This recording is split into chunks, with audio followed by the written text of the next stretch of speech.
Hello, everyone. We're so excited today to be joined by a very special guest, Dr. Aron D'Souza. He is president of the Enhanced Games, which, if you haven't heard about, you're in for such a treat because this is like the next step in sports. And I would say just human bodies in general. So, Aron, So I want welcome. to start with two lines here. I want to start with what are the enhanced games? Mhm. And the other thing that I heard from you is that originally you were thinking about doing this in like the Middle East because that's where you could do like crazy stuff. And now it's like, no, the crazy fun stuff happens in the US. So let's get into both of these.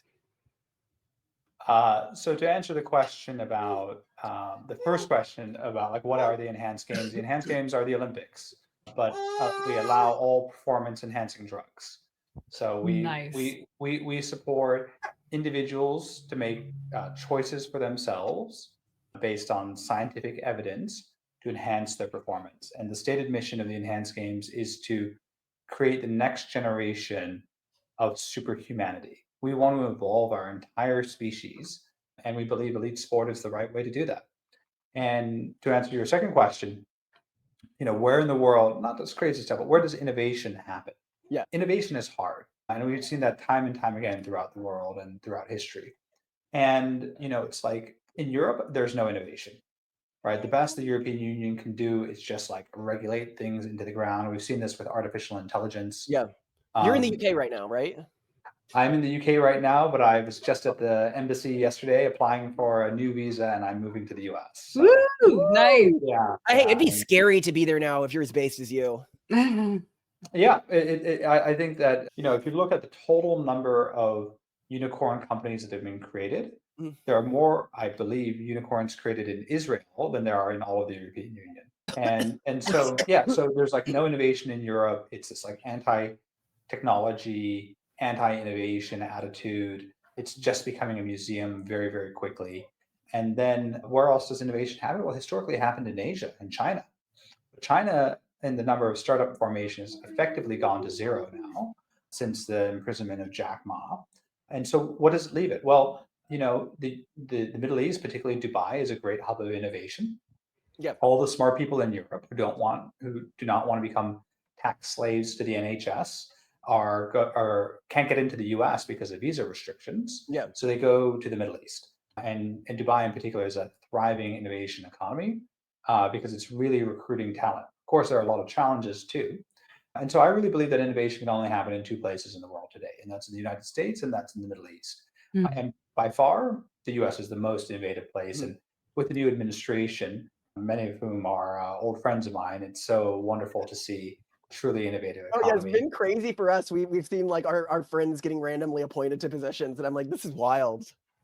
Well, Like, I don't think it's random, right? Like well, no, the people who have been bold enough to be contrarians to fight back against a broken system are now being appointed on the basis of merit. They're not being Mhm. appointed on the basis of how the color of their skin or they fit some diversity criteria. They're being appointed on the basis of merit, and it's really exciting. Well, they've also gone hard on the tech stuff. I don't know if you saw like Project Stargate and the big fight about that. And I guess what I mean to say by that is I've actually been surprised by how much they've been sort of putting new right people into positions and not just, like Steve Bannon's crew.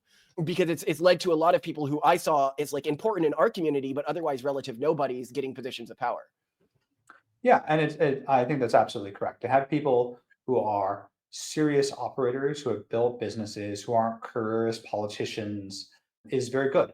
And I admire the Trump administration for taking a business first approach to government and being, the president is a utilitarian pragmatist. Like he wants to see America succeed, right? Economic growth is his core metric.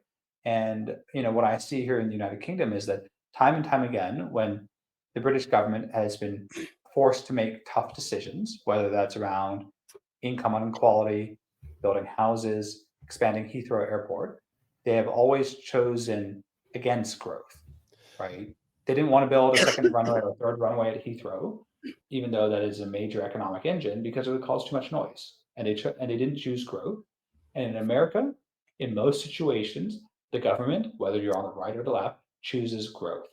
Mm. And the enhanced games, definitionally, is growth for the world, for our population, and for an individual economy that chooses to host us. I mean, I think with the enhanced games, one thing that I find really interesting, I say more than growth, it's good spectacle, and spectacle in a way that it stabs at the deep state of the world, because the deep state isn't just in government. I mean, what is the deep state but FIFA? FIFA is more of a deep state than anything in the US government. The Olympic Committee is more of a deep state than anything in the US government.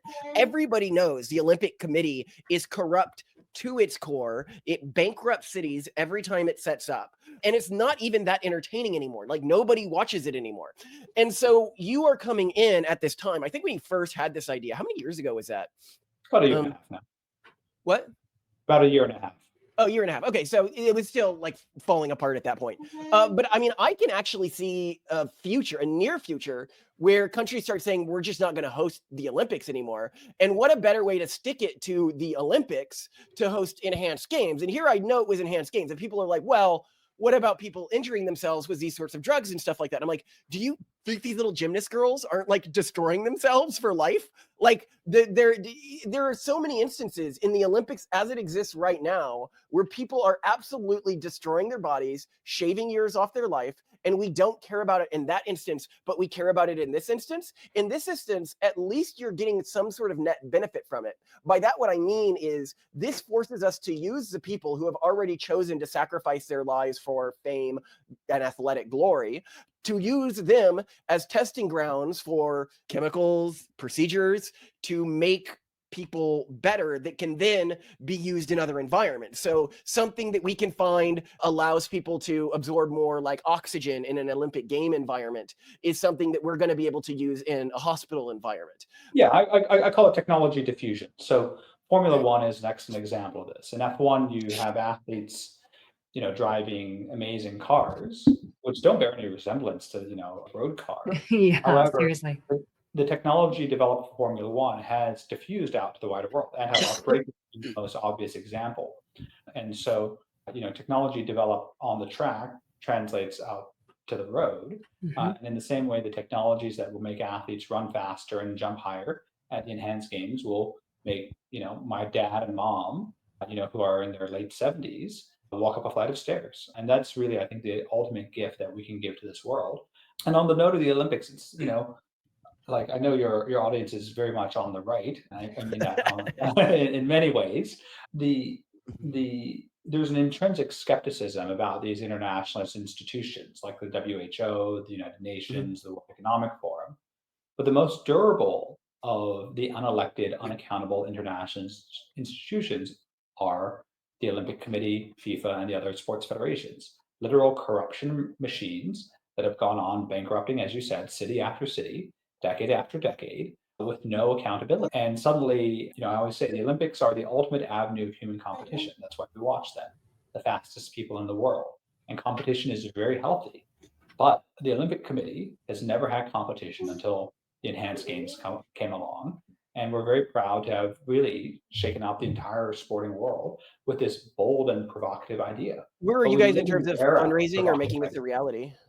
Yeah, and we live in this world of bold. No, I and mean, where are provocative. you in terms of fundraising or making this a reality? Like, how real Well, is I'm this? Right? pleased to say that we have raised funding from some of the most prominent investors in the world, including Peter Thiel, and now. Short segment here we've decided to cut out because it would be better for you to hear it from the news. So you will likely be hearing about these guys in the near future. That is Yeah. so exciting. Yeah. Okay, so what are the logistics of actually making this happen? Like, are you going to try to get host cities, or just rent large venues and make it happen? So the Olympics are a taxpayer-funded boondoggle, Right. and it's very simple. The Olympics builds a dozen stadiums, and they throw them away after 2 weeks because they have all these crazy sports that no one watches. No one's interested in curling or shot put or badminton. And so we've reduced the number of sports to focus on the ones that really matter: track, swimming, weightlifting, where there are objective world records. We could host this on any Division I college campus without building any specialist infrastructure. It will cost us tens of millions of dollars to do instead of tens of billions. And that infrastructure light model means that we will be a very profitable operation, and in particular, pay our athletes. And this is something that I'm extremely proud of. The Olympics for the first time ever, and at least in track and field, paid $50,000 for a gold medal at Paris. This is the first time they've ever done it. And it was only because of the economic pressure that we placed upon them. And Lord Sebastian Coe, who doesn't like me at all, is running for Olympic Committee president. And he has finally admitted that it's time to pay the athletes. So if you remember, from 1896... Wait, the Olympics didn't pay them at all? No, your average Olympian only earns $30,000 a year. That's messed up. Well, the Olympic Committee brings in $4.5 billion in revenue per games. The average Olympic Games cost something like $40 billion to put on, and they don't find a way to pay its athletes. And I really believe that excellence deserves to be rewarded. And the reason why the Olympics don't pay is because from 1896 until 1992, only amateur athletes were allowed to compete at the Olympics.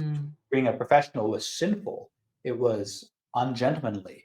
It was low class. Yeah. Yeah. And it was a way for European aristocrats to keep working class people out of gentlemanly sports. And that aristocratic ethos still pollutes the Olympic Committee to this day. Yeah. Well, okay. So here's a question I have for you, because I was just thinking about how difficult this particular point is going to be for you.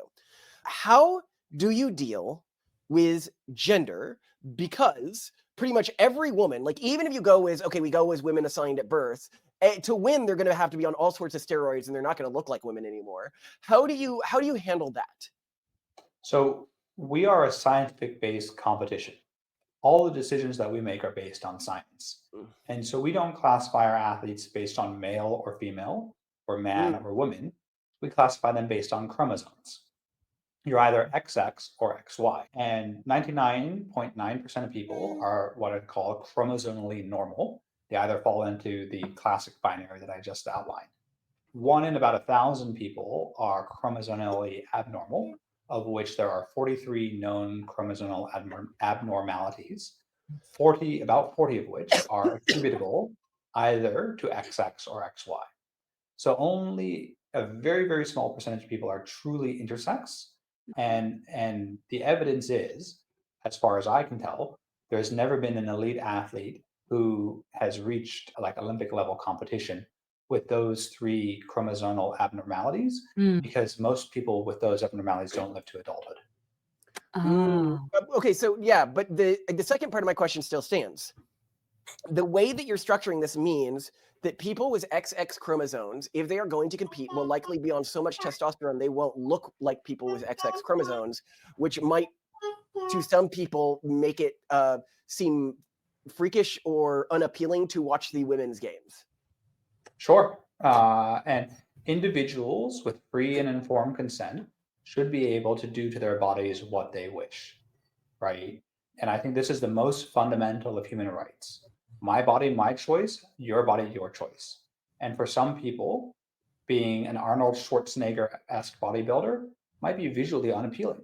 But for others, it's a high aesthetic, aspirational value. Lots of people with a fetish. Yeah, you gotta please. Well, Malcolm, also that if that point stands, if there were people who were given high levels of testosterone as natal females without giving consent as kids, because people under a certain age probably can't be seen as giving consent, then they probably wouldn't qualify for the games.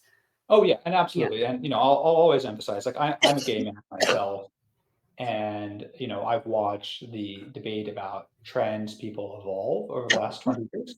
It was completely uncontroversial when it was talking about adults transitioning. When it became about children transitioning, this became a whole political maelstrom. Exactly. And what I would emphasize that individuals with free and informed consent can do to their bodies what they wish. Children aren't able to give consent. And okay, so you would bar anyone who transitioned as a child from competing? No. Anyone who transitioned as a child is still, their chromosomes are the same. No. So, okay, I'll word this differently.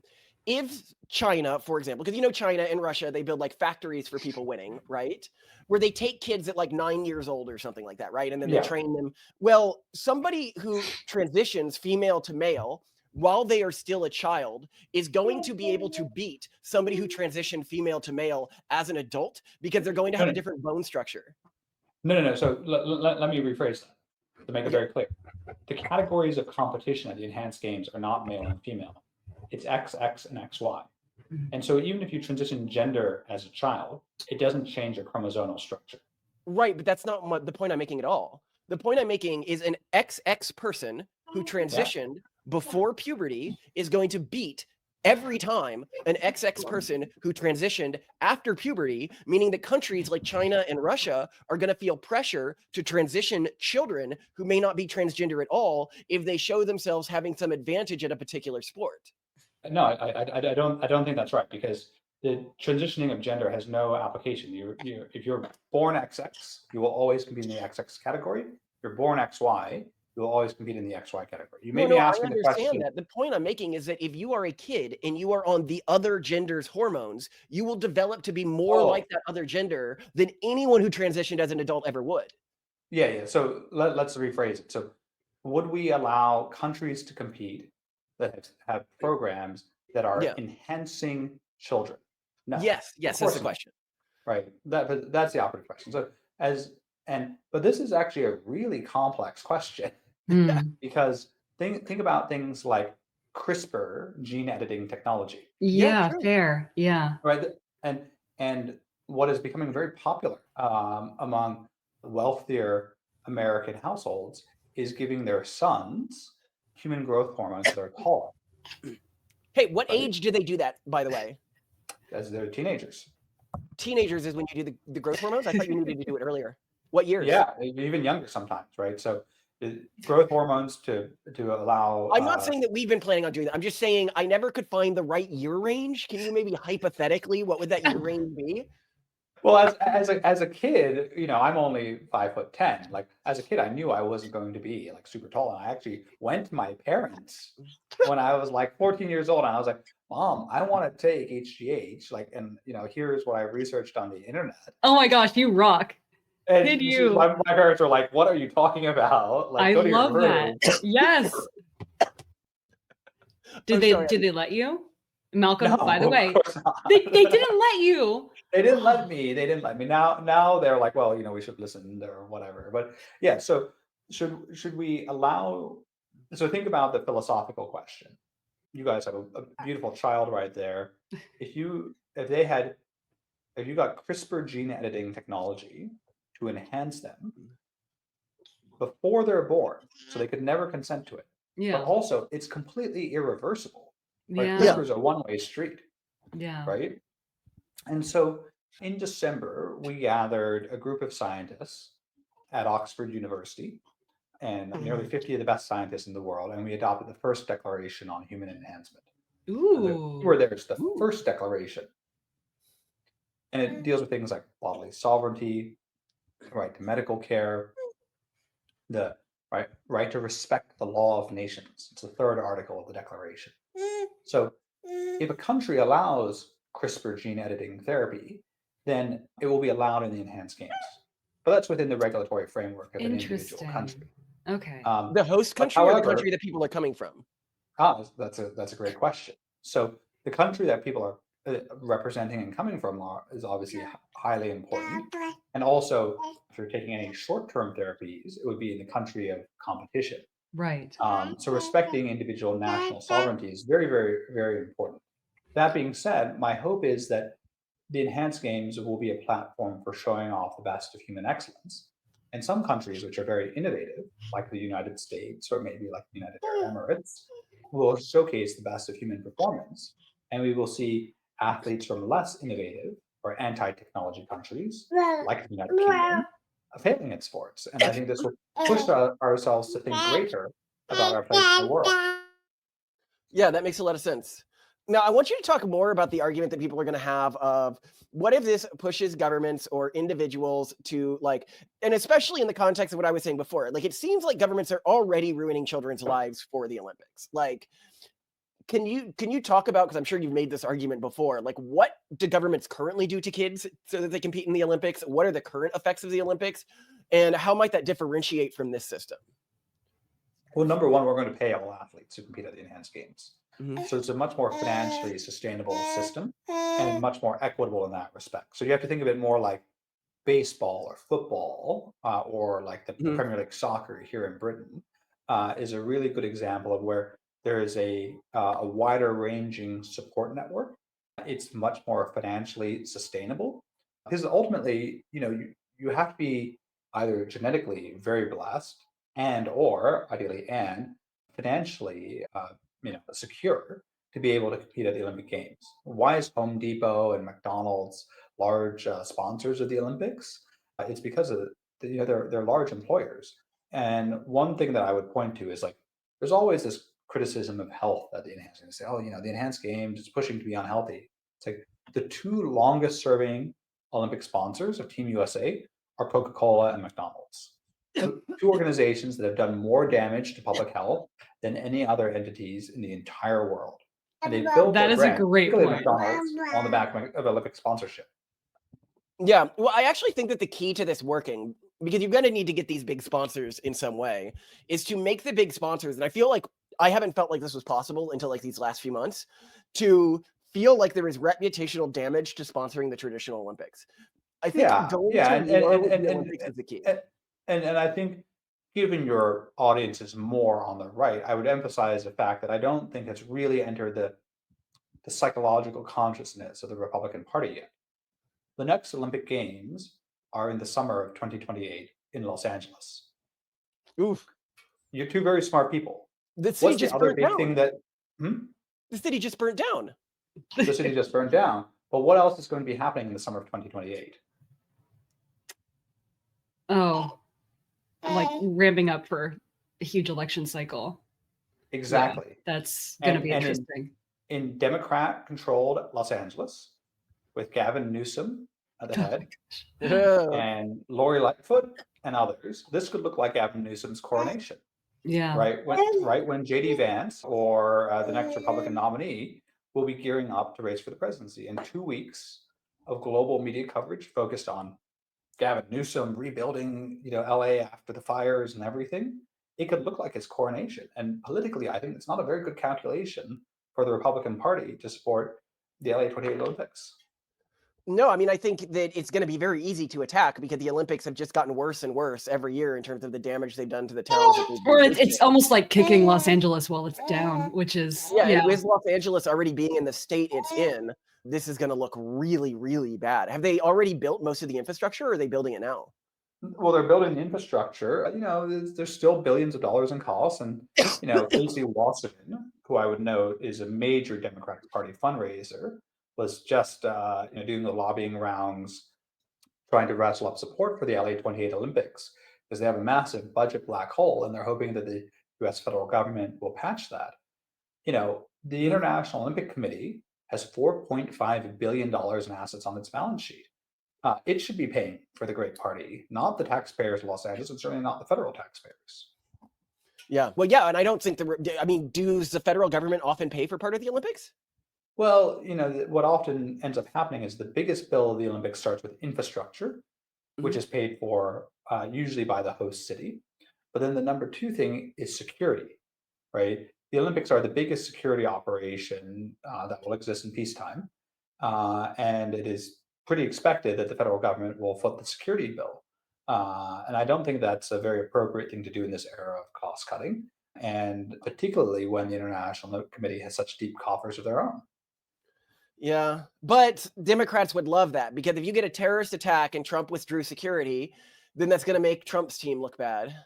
Well, no, but it's that the International Olympic Committee, just $4.5 billion in cash and cash assets, should pay for it themselves. Yeah. Right? Reimburse the federal government. I mean, I could see Trump holding strong on that point because it just seems so ridiculous. Well, and I can also see him having the Olympic Committee pay because he hates a bad deal. He hates it when the U.S. foots the bill when someone else clearly can. So that makes sense. Yeah. And the Olympic Committee president, Thomas Bach, I was only met with President Trump once. Oh. And he was extremely rude about the president for many years, and has made many, many public statements disparaging the president. And I think the president, as we all know, politics is personal to him. And it was a very bad form for the Olympic Committee president to be disparaging the president of the United States, now expecting the U.S. federal government to foot the bill for this massive festivity, which will inevitably benefit the Democratic Party. Yeah. Absolutely. Well, okay. So in contrast to the next 2028 Olympics, what do you think could be the first year, feasibly, not guaranteed, the enhanced games could go off? 2025. So in 2025, we are hosting our first exhibition events in swimming, in small events to demonstrate the model of what we aim to deliver, the potential of athletes, at all ages, their Amazing. 20s and their 30s, maybe even in their 40s, achieving world class and even world record times. So that's really very, very exciting. That is amazing. That's Okay, really I want to exciting. get into the science because you're probably seeing as you're ramping up for this some inklings of what people are doing to enhance themselves for these exhibition games. What are people doing? Are you seeing anything innovative? Are you seeing a trend like everyone's going for this one thing? How are people enhancing themselves? Well, it's actually very simple. It's actually quite the opposite. It's not very innovative stuff. It's compounds that have been around for north of 100 years, for which scientists have won the Nobel Prize for. Synthetic growth hormones like testosterone, EPO, and androgen anabolic steroids, right? Three compounds that we know that work. We understand the drug-on-drug interactions. We understand what good quality manufacturing looks like. And there's ample scientific evidence. 6% of men in the United States and the United Kingdom have used illegal anabolic steroids at some point in their life. In the UK, recently, anabolic steroids were descheduled, so they're legal for personal use now. And in the United States, I imagine we have a very enhanced health secretary now, subject to his confirmation, who is very open-minded about the role of enhancements in society, and he's talked very openly about his use of testosterone replacement therapy, which would ban him from Olympic competition. So we have a strong ally of our cause in Washington and with Secretary Kennedy at H8. And I believe this is the time where we're going to be really rethinking so much of the place of human enhancement drugs in our society. And why this is so important, I think a lot of people don't realize this. The same drugs that make athletes run faster and jump higher are the same drugs that will allow us, the wider population, to live longer, healthier, and more productive lives. And the reason why Europe is failing is the same reason why Japan has more or less failed, is because of an aging population. You have much more retirees, pensioners taxing the healthcare system than workers who are paying taxes. And government doesn't know how to solve this problem. This demographic collapse can only be addressed right now through immigration, which we all know has lots of social and cultural issues. But there's actually a technological solution, which is human enhancement. And that's where we see the biggest opportunity.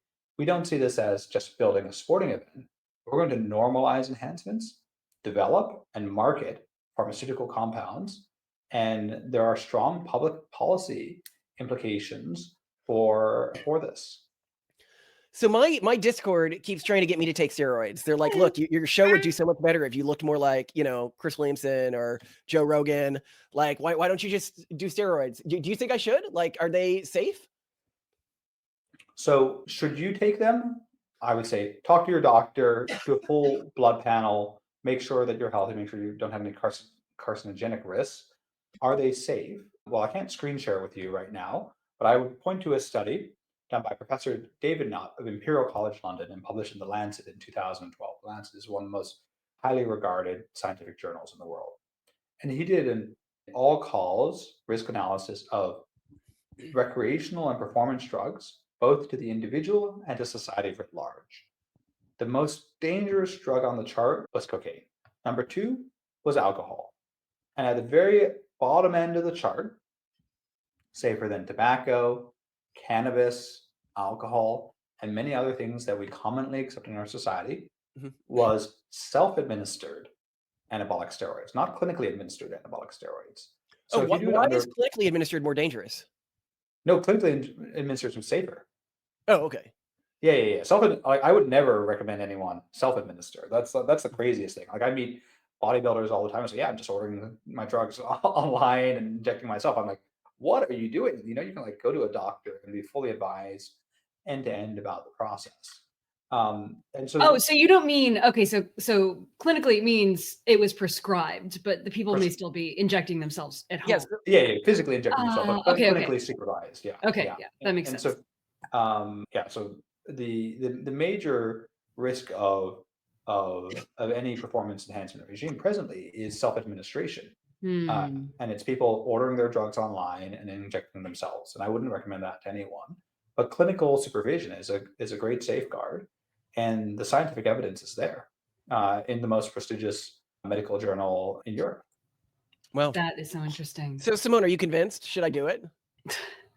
No. I don't want roid rage. I don't. That's Well, like you don't a know if side that's a effect I thing, worry about. from my I don't understanding. know. Yeah, I don't know. I need No, to. and like you have to cut through the media hysteria Hmm.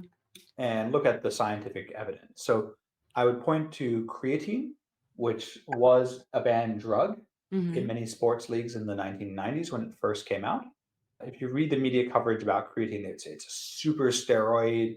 It causes roid rage. It causes liver cancer. And now you can buy creatine at, like, I don't know, Joe and the Juice. Yeah, that's Everyone takes wild. creatine now. Go Okay, order on yikes. Amazon. 25% of the goods on the shelf at your local GNC will get you banned from Olympic competition. So we're not talking What? about illegal Oh, wow. compounds And here. I think this also shows the crossover between learning more about these chemicals and it being useful for health stuff. Yeah, exactly. And individuals should be able to make a choice for themselves about which compounds they use, when and under what circumstances. And this comes to the legal definition of medicine. Two very smart people here. We all interact with the medical system every day. You know what the legal definition of medicine in the United States is? I don't actually. No. Yeah, right. So it's a really fascinating one. Medicine before the 20th century, anyone could call themselves a doctor. And in the early 20th century, Andrew Carnegie, the philanthropist, commissioned a sociologist from Johns Hopkins University named Albert Flexner to go and study medical education in America. And the Flexner report proposed the creation of medical schools and state medical boards to regulate the profession. But as part of that process, they had to decide what medicine is.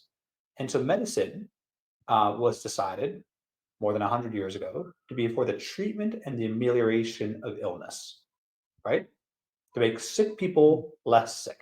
That seems reasonable, but it is only one very narrow part. And it also seems to define the biggest problem with modern medical practice, which is that everything is reactive. And preventative Exactly. medicine and making optimal humans is not even part of the picture. So Well, that's interesting. so legally, a doctor cannot prescribe you a treatment or a compound unless it is prescribed against a disease state. Oh my gosh. And Wow. and so this is something that I know Secretary Kennedy is inclined to address, because aging is not classified as a disease. Huh? Aging is seen as a natural human process, and disease is something that is very much socially constructed.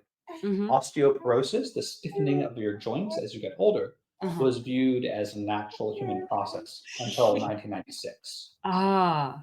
Right? And Huh. so I think one of the greatest contributions that Secretary Kennedy and the Trump administration can make is the classification of aging as a disease, for which then we can treat, cure, and eventually solve. And, this is the greatest technological advancement that we could have as human beings. So you guys are close to the administration. This is something you should, or you can probably campaign for it with your connections. I mean, I'm sure that some of them probably have pathways to that. You would have a huge There are many interest in private this. discussions going on at the moment. Yeah. Oh, that's wonderful news.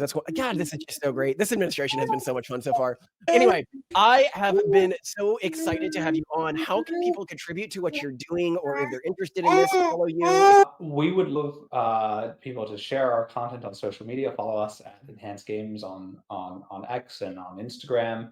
And if anyone is interested in getting involved in any way, shape, or form, please just email me. My email address is Aron, Aron @enhanced.com. I answer every single email that comes into my inbox. I give it out on every podcast I go on. And I love hearing from our fans. And the world works in amazing and wonderful ways. So we're really very, very excited to see the trajectory where we're going. We believe that the future is very bright and the golden age of America is here. And, as the president said in this inaugural address, and, we believe that there's a very strong alignment now with what we're doing in the world in which is being built. Wonderful. Well, we're excited to have chatted with you, and I hope you have a spectacular day. Great. Thanks so much for coming on. Thank you so much. A water monster truck? Yeah, and it lives on water. It floats on water? Yeah, look. Mommy, Oh. can I eat pizza for some I really want? Well, we're making pizza tonight. Aren't you so excited? Pizza. Yeah, we're going to make a giant pizza tonight.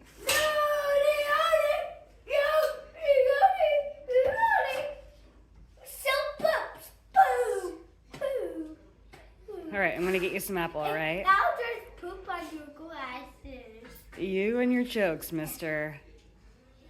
You think that's funny, Toasty? Yeah. God.